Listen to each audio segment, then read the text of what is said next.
कहवा से आविला चुंदरिया लगल झालर होइल। कहवा से आविला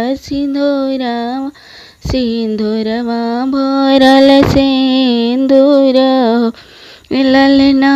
कहवा से आविला सिंदूरवा भरल सिंदूर केहरो से आविला चुंदरिया लागो झालर चुंदरिया लागो झालर होइल। ललना कहवा से आविला सिंदूरवा भरल सिंदूर होइल। ललना कहवा से आविला सिंदूरवा भरल सिंदूर होइल। ललना कहवा से आविला सिंदूरवा भरल सिंदूर नैहर से आविला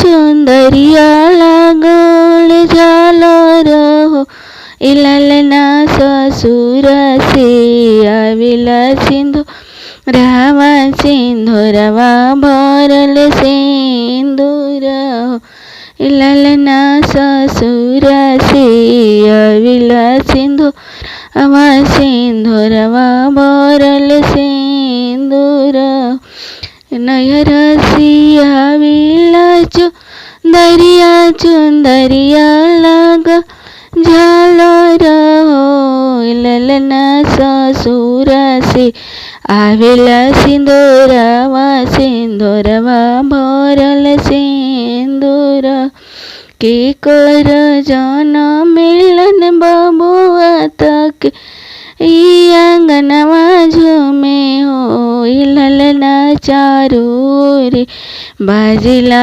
बधाइया महलिया उठ सोर होइल। ललना चारूरे बाजिला बधाइया महलिया उठ सोर के कर जनम मिलन बबुआ तक ई आंगनवा झूमे होइल। ललना चारूरे बाजिला बधाइया महलिया उठे सोहर होइल। ललना चारूरे बाजिला बधाइया महलिया उठे सोहर भैया की जनम मिलन बबुआ तफू उनकर झूमेले होइल। ललना चारूरे